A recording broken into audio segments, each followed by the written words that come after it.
Welcome back, folks, to the WP-Tonic show. This is episode 478. We've got a great guest. Unfortunately, I haven't got my co-host, Adrian, the good-looking one and the intelligent one of our partnership. He's busy working away on the next update to Groundhog. So we thought we'd give him the week off. But he's been a good boy lately. But we've got a great guest. We've got Abbey Woodcock. And we're going to be talking about all things freelancing. You know, I know, audience, that a lot of you are freelancers, so we're going to be covering the whole subject, and Abby's an expert on it. So, Abbey, welcome to the show, and would you like to give us a quick introduction? Sure. Thanks so much for having me. I'm super excited. I'm Abbey Woodcock, and I run the Freelance Co-op, which is both a physical co-working space in upstate New York and a virtual online membership resource bank for freelancers. And before that, I was a freelance copywriter for about 10 years. So. That's great. Before we go into the main part of our conversation, folks, I'd like to talk about one of our major sponsors, and that's Kinsta Hosting. And Kinsta, it's a premier WordPress-only hosting provider. They've been hosting the WP-Tonic website for over 3 years, and they've been a sponsor for almost 3 years. They are superb hosting providers. So if you've got a client with a WooCommerce site, membership or e-learning site, you need better quality hosting either for your own project or for your clients' projects. That's what you get with Kinsta. You get all the bells and whistles. You get staging site. You can choose what version of PHP will be running the site. You have everyday backup, really easy to install the backup. And to be truthful, when I'm working on clients' websites and they're not with Kinsta, and I look at what their hosting is like, I think to myself, I couldn't use that hosting. If you get used to the best, it's hard to downgrade. So if that sounds interesting, go over to Kinsta, have a look at their plans. I suggest that you should get one for yourself or for your clients. And also, the most important thing, remember to tell them that you heard about them on the WP-Tonic show. So let's get into it, Abbey. So I was looking over the website, your website, and some of the facts, and I think you were saying that a very large percentage of the population, the working population, is going to be freelance in the next few years. What are the kind of figures, actually? Yeah, so there was a big study that was done in the US in the last couple of years about how many people are freelancing, and they predict that by 2027, half of the American population will be freelancing. Already about 44% of millennial people are doing some sort of freelancing, either full-time or on the side. And there hasn't been a lot of studies worldwide, but I would guess that those numbers are pretty consistent in other countries as well, because just from my anecdotal experience working online, internationally, freelancing is just really skyrocketing as well. So so it's a huge opportunity. It's also a huge shift in how we think about work and how we think about the economy. And so that's been really the central of what I've been working on for the past 3 years is how can we, if this is the truth of it, if 50% of people are going to be freelancing, what resources are available for people to work better and kind of create the life that they want through their work? Now, I think probably the biggest bugbearer of being a freelancer, apart from making a decent salary from it, is healthcare. You know, obviously under Obama, I live in the US, so I have to pay for my own healthcare, and I get it through Obama's exchange. So the situation's improved a little bit over the past few years, but it's still very problematic. Can your association help at all with this, with advice or specific plans, or have you got any kind of insights that might help listeners around healthcare? Sure. Yeah. So the big issue with healthcare, well, there's many, but one of the big issues is that you buy it through a state exchange in most cases. So it's kind of different from state to state of what kind of healthcare that you can get as a freelancer in the US. So one organization that we're working with, it's called Trupo, which is TRUPO, through the Freelance Co-op, and they help freelancers with all kinds of benefits. So not just healthcare, but helping with kind of dental plans and insurance plans and all these things that when you're working for a corporation or you're working a 9-to-5, that's all kind of included in your compensation package. But you're absolutely right. It's one of many things that freelancers learn pretty quickly that they're responsible for. And so, yeah, we have a lot of conversations inside the co-op about all kinds of freelancer benefits, not just healthcare, but that's obviously a major one and a major concern because a lot of freelancers either don't know how, or you go through the process, which you've gone through. It's not an easy process to sign up for healthcare. And so I do the same, even though we run our business and we're a corporation now and I have a team. Because of how small we are, it's basically the same process that an individual freelancer goes through. And so it's really, that's one of the many kind of difficulties. So yeah, absolutely. We talk about that a lot inside the co-op. Right, that's great. What, because you've been running your kind of association for over 3 years now. So what are some of the most common questions that you are asked? And what are also a couple of the basic mistakes that a lot of freelancers do when they're starting up as a freelancer? Sure. So freelancers, we've discovered to be a successful freelancer, you really need 3 skills that you have to master. So the first one is you have to be good at whatever it is you do. So whether you're a photographer, a graphic designer, web developer, copywriter, you have to be good at that.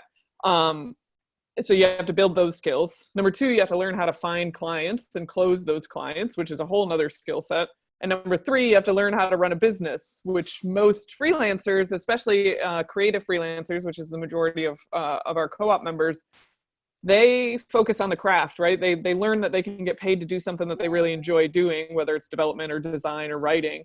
And then all of a sudden they realize, oh no, I need to figure out how to pay taxes. And oh no, this client won't pay me and I have no contract and I don't know how to even write a contract or what to do when the client doesn't pay me. So what we've discovered inside the co-op is usually the biggest mistake that people make, and that goes along with the questions that people have, is they focus on the craft. And I'm not saying you shouldn't get good at what you do. Absolutely you should, but you also need to learn how to be a business owner or learn where the resources are that can help you with that. And so a lot of the questions that we get inside the co-op are around legal questions. How do I write a contract? How do I find a lawyer to help me write a contract? What happens when the client doesn't pay? And also tax time is a really busy time for us because freelancers, especially new freelancers, maybe you've just done it your first year freelancing and say you've made $40,000 and it's like, wow, that's a pretty good year for the first year. And then you realize, oh, and that means I owe $7,000 to $10,000 to the government that I had no idea that that's how it works. Because again, if you worked for a corporation, that's taken out of your paycheck and it's not really as stressful of time. But for freelancers, that's a huge mistake too, is not planning for those kinds of things, both legally and taxes. So that's a lot of what we do inside the co-op. Yeah, especially in states when you got the state corporation tax or income tax, because they can be more, especially, I live in Nevada where we don't have a state corporation tax, but we have a lot of people we work with that are living in California.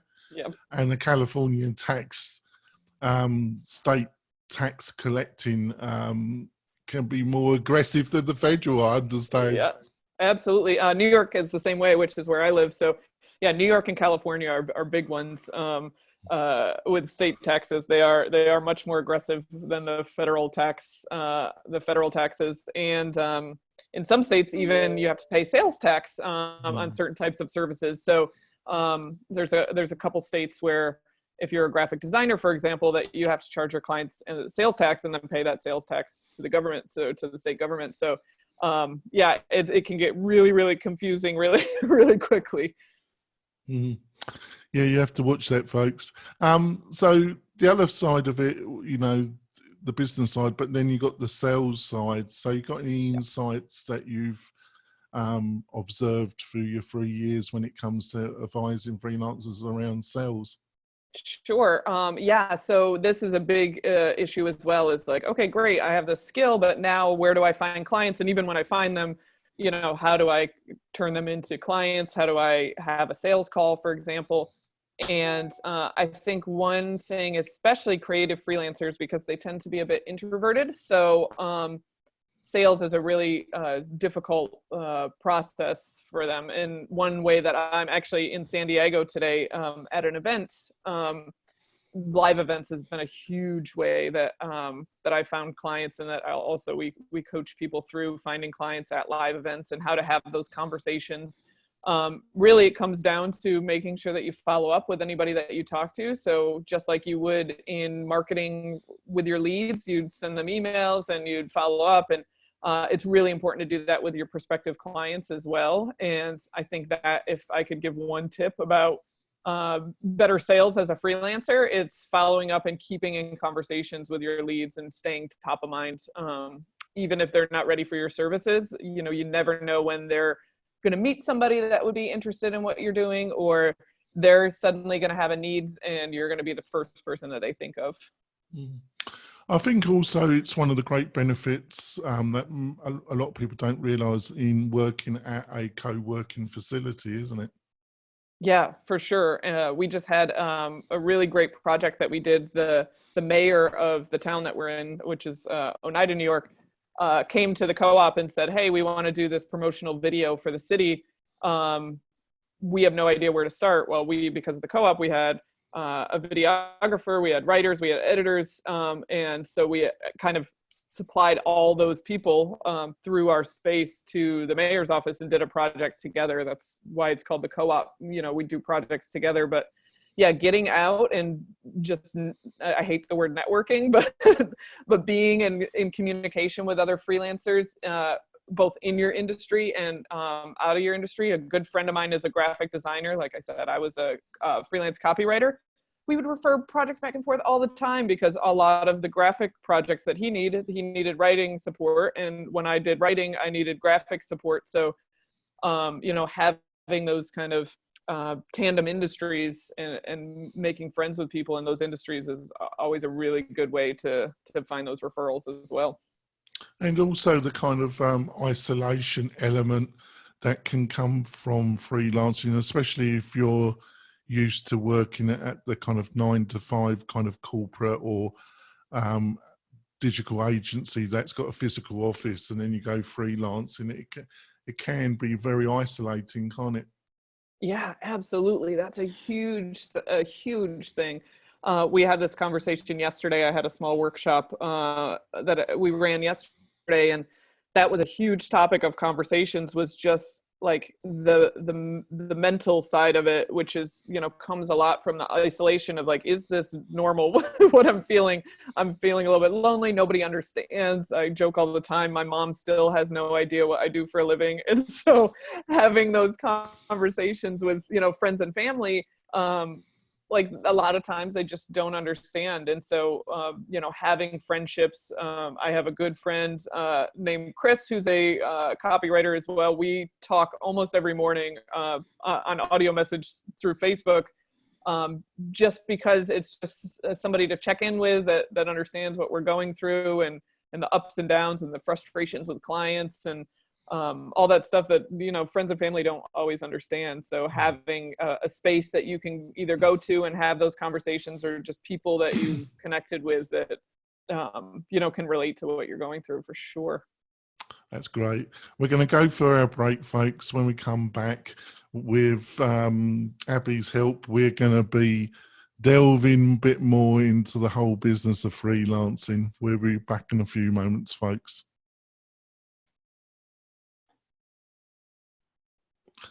I'm coming back. I'm missing Adrian, my co-host.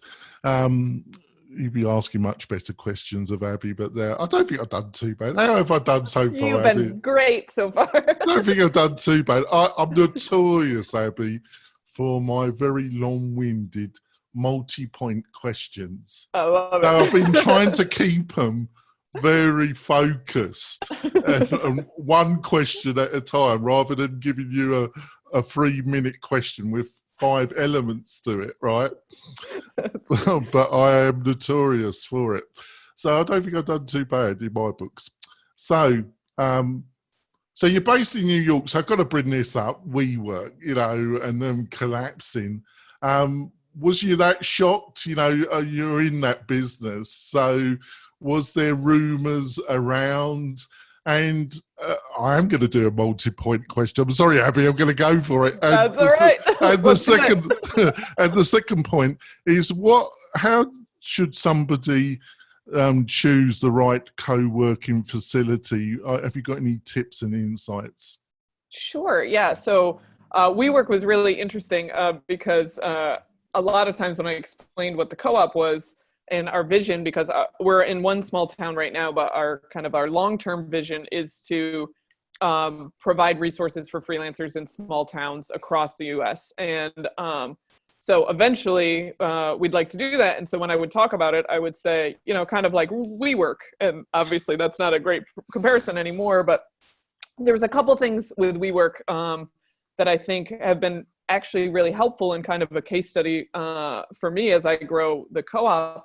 One thing that WeWork did is they started investing in a lot of different things outside of what their core benefit was. So, you know, there was the notorious story about the school that they started, and they had, you know, all these, if you look at they called it the We companies at the end there. And if you look at all the different branches that they had, there's a like kind of a wheel chart that you can look up if you look up We companies, because they had started like 10 to 12 different subsets of the organization. And when you spread your resources that thin, it's really difficult to kind of focus and have a viable organization. And I think that came from the CEO of WeWork. Was very much like me, where he's an ideas person, right? And you kind of chase all these ideas. And I think entrepreneurs do that a lot.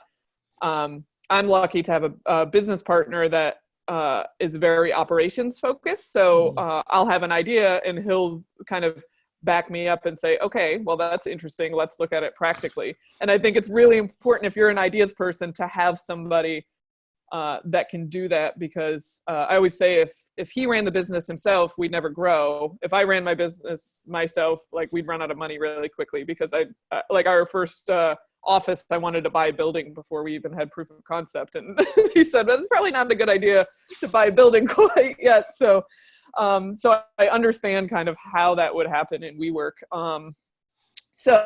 It's been really, really educational for us to kind of watch that. But do you think happen. the whole fiasco? Yeah, it wasn't a fiasco for the founder, because he walked away.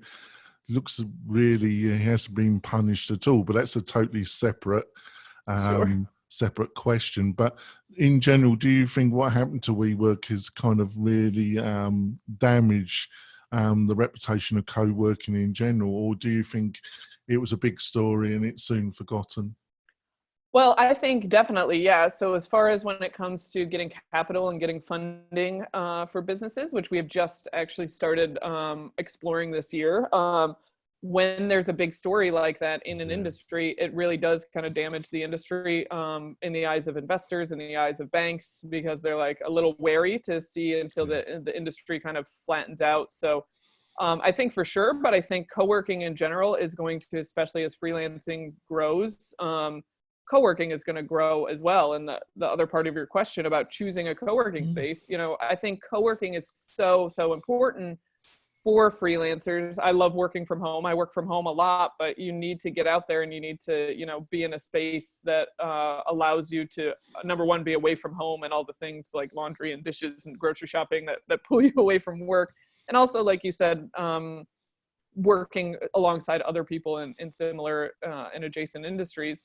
And so I think thinking about the co-working space, I think number one, I'm somebody that wants to be in a beautiful space. When we designed the co-op, that was number one, was I want it to be a place that I enjoy working. I I don't like working in kind of those windowless hotel conference room type places, you know, like I just, beauty is really important to me. Maybe it's important to the viewers and maybe it's not, but thinking about what does your work environment need to look like is really important, and what other types of people are at the co-working space. So there's a co-working space about an hour from me that focuses big time on startups and tech startups. That's really great for those people. That's not really where I want to be working, because those aren't the type of people that I think you've just made an excellent point there, is that there are subsectors in the co-working sector, isn't there? For sure. Yeah. And so, you know, if you're a tech startup, you want to be in that place with other tech startups. If you're a creative freelancer, you want to be around other creative freelancers. And so thinking about, okay, like what type of people, and you can have those conversations. When we, before we opened up our space, we toured probably a dozen different co-working spaces just to kind of see their experience. And they were happy to just give us a tour and tell us all about the place. So you can tour the place and say, hey, I want to set up a tour, or I want to talk to somebody, and they'll tell you what type of people are there, what the vibe is, if it's really busy or if it's really quiet. You know, it depends on what you need. I've worked at a few co-working, and they all have a very different feel. So I think the advice, and I want to see if you would agree, is not just to choose the nearest one. You know, if you do have a choice of co-working, it really is beneficial if you spend a little bit of time and go to those that are a reasonable distance, and not just choose the closest one. Would you agree?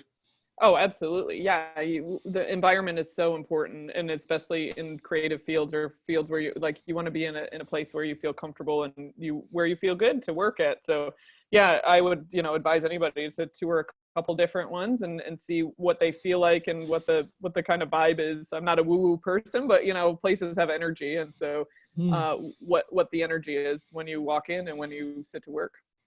So you've been running the co-working facility for a year. What has been the biggest surprises in this journey of a physical co-working establishment? It was a big shock when we started. I wouldn't say shock, but it was something that we had to get used to because I had been freelancing online from home. You basically have no overhead in a business. And so having the co-working and just little things like, oh, we have to buy toilet paper and soap, which is now like impossible to find and crazy expensive. And so, thinking about those little things, but, for pleasant surprises, it's just been amazing being part of the business community in a way that I haven't locally. Just by having a space, we're getting so much support now from the community. That's why I'm really hopeful that this is a model that other towns can do as well. Our office supply store, our local coffee shop, our local restaurants, like they all want to support what we're doing. And I've just, I've lived in the community where our co-working space is my whole life, but I'm a part of it in a different way now. And it's been really kind of a beautiful thing to see. Oh, well, that's good.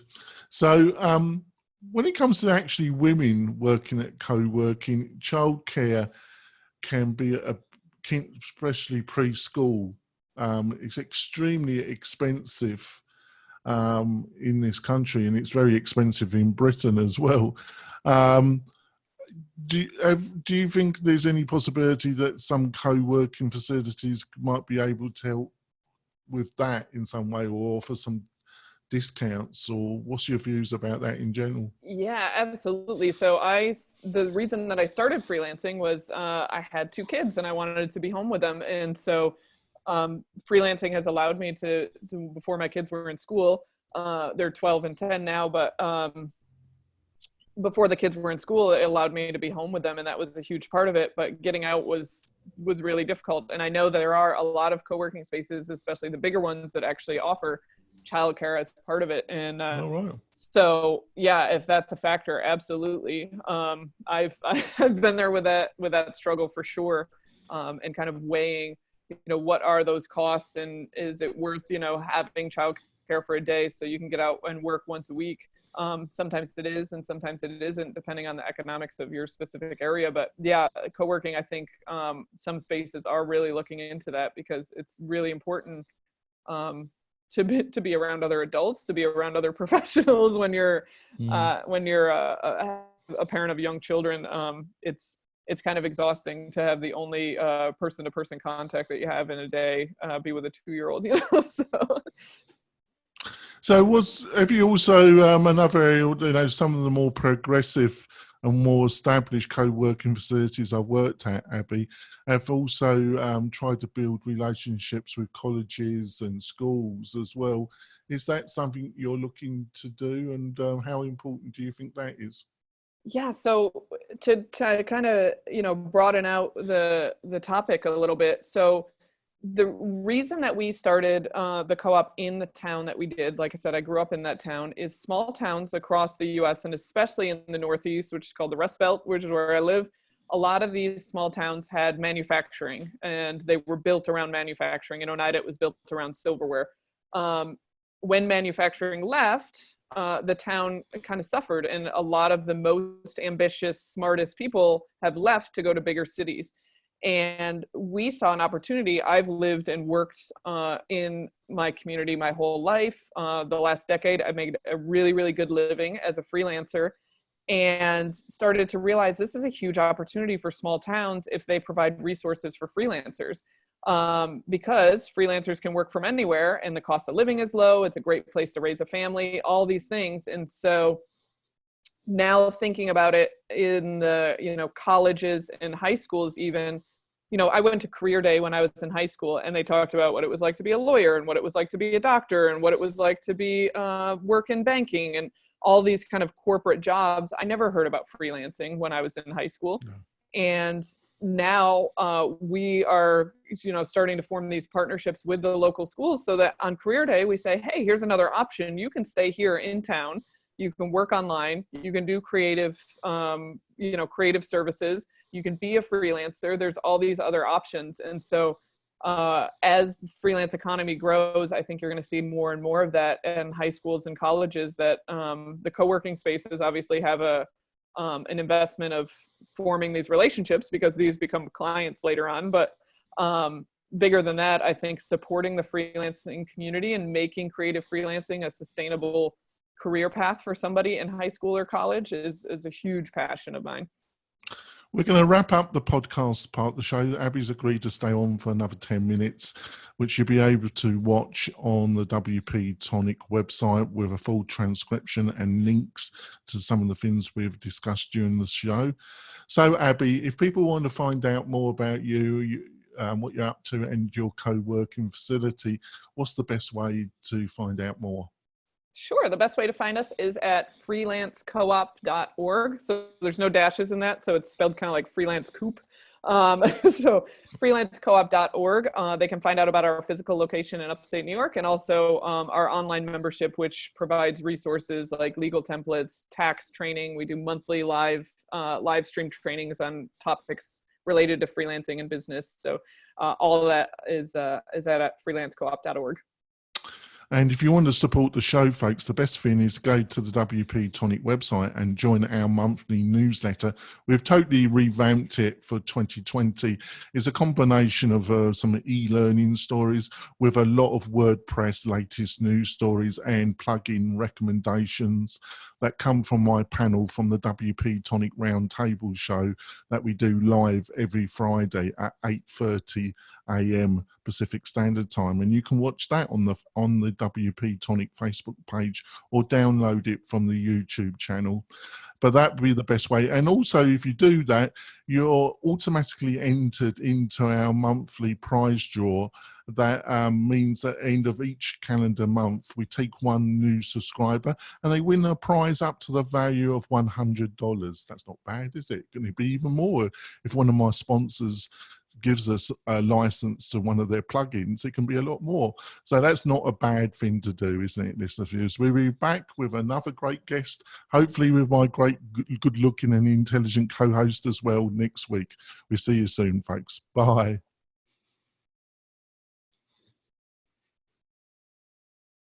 So bonus content. So You said you had some plans for expansion, and you're the idea lady. You know, I'm in northern Nevada, and there's about, in the Reno area, there's about 4 co-working facilities. One of them's closed down, but it's like any kind of business sector. You're going to get some people that enter that really don't know what they're doing. Have you got any, you want to expand, but have you got any idea what would make your co-working facility stand out a little bit from the crowd, if you understand what I mean? Yeah, absolutely. So we're, number one, we're taking it really slow on proving the model here in Oneida first. That's the first thing. It's like, before we start thinking, nationally and globally, like, let's think locally and make it work in one place. And anybody that starts a business, I would encourage you to do the same, of like really making a success in your small niche before you start, expanding into others. So yeah, we are so much more than a co-working space. That's been us since the beginning. Co-working is just a small part of what we do. We have a podcasting studio. I'm not in the podcasting studio today because, like I said, I'm in San Diego, but we have a podcasting studio there. Oh, that's fun. See, that's, I really like that. And what about video? Are you looking at also? Yeah. So we have a video, small video studio as well. And because of that's fantastic, isn't it? Yeah, that's such a great idea, isn't it? So we basically built what did I like my dream as an online entrepreneur, like what would I love in an office, and we built that out. And so we also do a lot of education. So a lot of the stuff that we've talked about today about the legal and the taxes, we do those trainings, we do events. That's a big part of it. So co-working is a really small part of what we do. We started with the online membership, and we have all those things now in the physical location. So it's, instead of just thinking of it as a co-working space, we like to think of it as the co-op. This is like all the things that you would need as a creative freelancer to run the business side of your business. And so once we make this model really work and really strong here in our local community in the next couple of years, then it looks like, okay, so what would this look like if somebody else wanted to do the same thing in their small town, and how can we support that? And so that's kind of our growth plan for the next couple of years. And yeah. Oh, that sounds interesting. The other thing is, I also see some linkage in trade guilds, especially because I went to do my master's at the London School of Print and Design, was originally linked to a London guild. And the tradition of guilds and being part of an association or linked to your trade, I kind of see co-working as being linked to that tradition. Do you think I'm talking nonsense, or there is some linkage there? No, absolutely. I agree with you. So it's funny, when I first started the co-op and we were trying to figure out the name of it and how it would be structured, I drove by this building, and like I said, I grew up in this town, third generation in this town. My grandfather was he would have never said serial entrepreneur because people in that generation didn't say that, but he had a lot of businesses in town, one of which was a dairy farm. And in the 60s, what happens with dairy farms in the US is that these big conglomerate dairy, big agri started to come in, and these small dairy farms were starting to go out of business. So my grandfather and a bunch of his colleagues, again, he would never use that word, his friends, dairy farmer friends, got together and formed the Madison Dairy Producers Co-op. And what they did was same thing as like kind of a guild, is they worked together. They could bulk negotiate. They could, pool their resources and be more successful. And as I was driving by this building that my grandfather had started in the 60s, I realized that's exactly what's happening with freelancing right now. Is freelancers are kind of out on their own, trying to figure out how to price things, how to find clients, how to negotiate, how to do taxes, how to find things like healthcare. But when we get together and we kind of pool those resources and that knowledge together, that's where we're going to be really successful as a group, and where creative freelancing can become more sustainable. And so I was very much inspired by, previous generations of co-ops and guilds and associations. And like I said, even when the mayor came to do a project, us being all in a group together, it helped a lot. Every individually we wouldn't have gotten that project, but together we were able to work with it. So I think you're absolutely spot on with that comparison. Now, when it comes internationally, I don't know if there's any trends you've noticed that's like outside the US, because I thought I would ask this question because it's a bit like Starbucks. You know, the basic concept of Starbucks was a copy of the Italian coffee culture, and he transported it, and you know, fundamentally, you know, it started the whole kind of coffee house kind of thing. Basically, the basic product is not the reason for the success. The success was the actual environment, wasn't it, that he created, which was a copy of. Are there any differences in you've noticed internationally about facilities in general?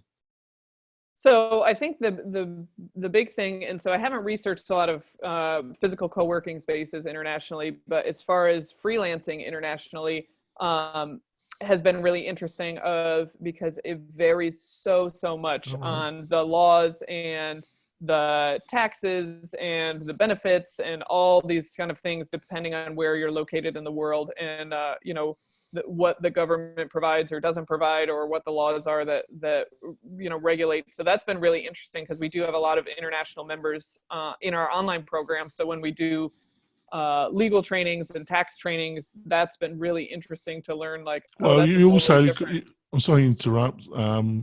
but it just come to me, you got this whole movement or culture of the digital nomad, haven't you? You've also got that as well, haven't you?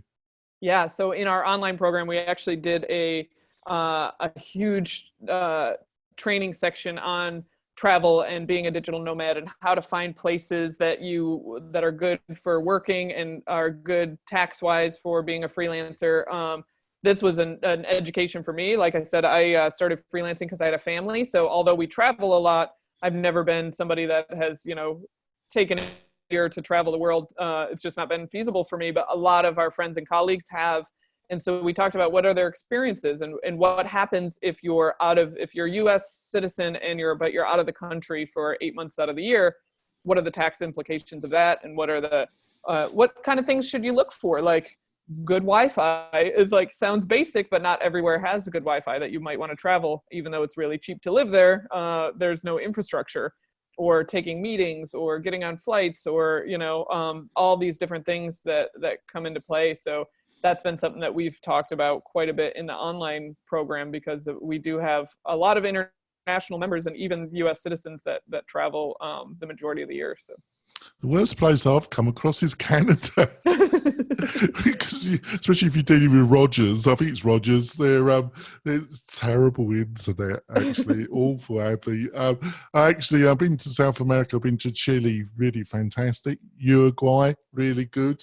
And Panama, that's been really good. So I've been lucky. Yeah, we spent a month in Colombia, actually, in Medellin, Colombia, which everybody was like, it's gonna be so dangerous. We had a great time. It was beautiful. It was safe. We had great internet. Because you don't upset the wrong people, and you seem very friendly. I think you'd be your own. Well, it's like any city. It was like Medellin was like, it was no more dangerous than New York City. You know, like, just don't go in the wrong neighborhoods and don't get in fights with criminals, and you'll be fine. So I think we'll wrap up the show. Abby's been a blast. I really have enjoyed the conversation. I think we covered a wide spectrum, and I think I kept my questions focused. So I think I'll get good marks, don't I, listeners and viewers? Perfect. We'll be back next week with another great guest like Abbey. We'll see you soon, folks. Bye.